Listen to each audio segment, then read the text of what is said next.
ನಮ್ಮ ದೇಶದ 13ನೇ ಪ್ರಧಾನಮಂತ್ರಿಗಳಾದ ಶ್ರೀ ಅಟಲ್ ಬಿಹಾರಿ ವಾಜಪೇಯಿ ಅವರ ಜನ್ಮದಿನ ಪ್ರಯುಕ್ತ ನಮ್ಮ ದೇಶದ ರಾಜಧಾನಿಯಾದ ದೆಹಲಿಯಲ್ಲಿ ಅಟಲ್ ಕ್ಯಾಂಟೀನ್ ಅನ್ನು ಪ್ರಾರಂಭಿಸಲಾಗಿದೆ ಮತ್ತು ಅವರು 2 ಬಾರಿ ಪ್ರಧಾನಮಂತ್ರಿಗಳಾಗಿ ಪ್ರಮಾಣ ವಚನ ಸ್ವೀಕರಿಸಿದ್ದಾರೆ. ದೆಹಲಿಯ ಸರ್ಕಾರ ಅಟಲ್ ಬಿಹಾರಿ ವಾಜಪೇಯಿ ಅವರ 101ನೇ ಜಯಂತಿ ಹಿನ್ನೆಲೆ ದೆಹಲಿಯಲ್ಲಿ 100 ಹೊಸ ಅಟಲ್ ಕ್ಯಾಂಟೀನ್ಗಳನ್ನು ಆರಂಭಿಸಿದೆ. ಈ ಕ್ಯಾಂಟೀನ್ಗಳಲ್ಲಿ ಕೇವಲ 5ಕ್ಕೆ ಭರ್ಜರಿ ಊಟ ಸಿಗುತ್ತದೆ. ಕ್ಯಾಂಟೀನ್ಗಳನ್ನು ಮುಖ್ಯವಾಗಿ ಪ್ರಮುಖ ಪ್ರದೇಶಗಳ ಸಮೀಪ ಸ್ಥಾಪಿಸಲಾಗಿದ್ದು, ದೆಹಲಿಯ ಅರ್ಬನ್ ಶೆಲ್ಟರ್ ಇಂಪ್ರೂವ್ಮೆಂಟ್ ಬೋರ್ಡ್ ಇವುಗಳ ನಿರ್ವಹಣೆಯ ಜವಾಬ್ದಾರಿಯನ್ನು ಹೊಂದಿದೆ. ದೆಹಲಿಯ ಲಾಜ್ಪತ್ ನಗರದ ನೆಹರು ನಗರದಲ್ಲಿ ಮೊದಲ ಕ್ಯಾಂಟೀನ್ ಅನ್ನು ದೆಹಲಿ ಮುಖ್ಯಮಂತ್ರಿ ರೇಖಾ ಗುಪ್ತಾ ಅವರು ಉದ್ಘಾಟನೆ ಮಾಡಿದರು. ಯಾರೂ ಹಸಿವಿನಿಂದ ಮಲಗಬಾರದು ಎಂಬ ಉದ್ದೇಶದಿಂದ ಆರಂಭವಾದ ಈ ಯೋಜನೆಯು ದೆಹಲಿ ಬಡವರಿಗೆ ದೊಡ್ಡ ಆಸರೆಯಾಗಲಿದೆ. ಈ ನಿರ್ಧಾರ ಅಟಲ್ ಬಿಹಾರಿ ವಾಜಪೇಯಿ ಅವರಿಗೆ ಬಡವರ ಕಡೆಗೆ ಇದ್ದ ಕಾಳಜಿಯನ್ನು ನೆನಪಿಸುತ್ತದೆ ಎಂದು ಮುಖ್ಯಮಂತ್ರಿ ರೇಖಾ ಗುಪ್ತಾ ಅವರು ತಿಳಿಸಿದ್ದಾರೆ. ಪ್ರತಿ ಕ್ಯಾಂಟೀನ್ ನಲ್ಲಿ ದಿನಕ್ಕೆ ಸುಮಾರು 500 ಜನರಿಗೆ ಮಧ್ಯಾಹ್ನ ಮತ್ತು ರಾತ್ರಿ ಊಟದ ವ್ಯವಸ್ಥೆ ಇದೆ. ಈ ಮೂಲಕ ಒಟ್ಟಾರೆಯಾಗಿ ದಿನಕ್ಕೆ ಸುಮಾರು 1 ಲಕ್ಷ ಜನರಿಗೆ ಊಟ ಒದಗಿಸಲಿದೆ ಎಂದು ನಗರಾಭಿವೃದ್ಧಿ ಸಚಿವ ಆಶೀಶ್ ಸೂದ್ ಅವರು ಹೇಳಿದರು.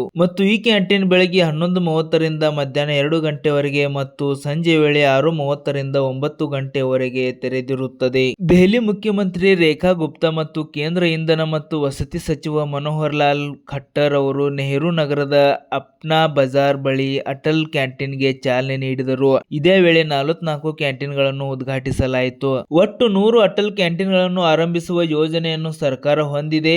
ಅದರ ಭಾಗವಾಗಿ 45 ಕ್ಯಾಂಟೀನ್ಗಳಿಗೆ ಗುರುವಾರ ಚಾಲನೆ ನೀಡಲಾಗಿದೆ.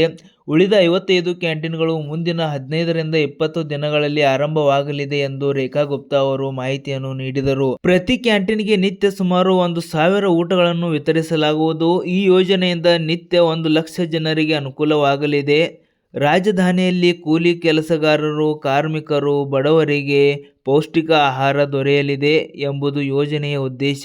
ಈ ಯೋಜನೆಗಾಗಿ ಸರ್ಕಾರ 104.24 ಕೋಟಿ ಮಂಜೂರು ಮಾಡಲಾಗಿದೆ. ಊಟವು ರೊಟ್ಟಿ, ಅನ್ನ, ಡಾಲ್ ಮತ್ತು ತರಕಾರಿ ಪಲ್ಯವನ್ನು ಒಳಗೊಂಡಿದೆ. ಪ್ರತಿ ಕ್ಯಾಂಟೀನ್ಗಳು ಆಧುನಿಕ ಶೈಲಿಯ ಅಡುಗೆ ಮನೆಯನ್ನು ಹೊಂದಿವೆ. ಕ್ಯಾಂಟೀನ್ಗಳನ್ನು ನಡೆಸಲು ದೆಹಲಿ ಸರ್ಕಾರ ಟೆಂಡರ್ ಪ್ರಕ್ರಿಯೆಯ ಮೂಲಕ 11 ಸಂಸ್ಥೆಗಳನ್ನು ನೇಮಿಸಿದೆ. ಎಲ್ಪಿಜಿ ಆಧಾರಿತ ಅಡುಗೆ ವ್ಯವಸ್ಥೆಗಳು ಮತ್ತು ಡಿಜಿಟಲ್ ಟೋಕನ್ ಸಿಸ್ಟಮ್ ಅನ್ನು ಒಳಗೊಂಡಿದೆ ಮತ್ತು ಸಿಸಿಟಿವಿಯನ್ನು ಅಳವಡಿಸಲಾಗಿದೆ ಮತ್ತು ರೆಗ್ಯುಲರ್ ಆಡಿಟ್ ಅನ್ನು ಸಹ ಒಳಗೊಂಡಿದೆ. ಮತ್ತು ಆಹಾರದ ಗುಣಮಟ್ಟ ಮತ್ತು ಕಚ್ಚಾ ವಸ್ತುಗಳನ್ನು FSSAI ಮತ್ತು NABL ಮಾನ್ಯತೆ ಪಡೆದ ಪ್ರಯೋಗಾಲಯಗಳು ನಿಯಮಿತವಾಗಿ ಪರೀಕ್ಷಿಸುತ್ತವೆ ಮತ್ತು ಇದನ್ನು ಇಂದಿರಾ ಕ್ಯಾಂಟೀನ್ ಮಾದರಿಯಲ್ಲಿ ಪ್ರಾರಂಭಿಸಲಾಗಿದೆ.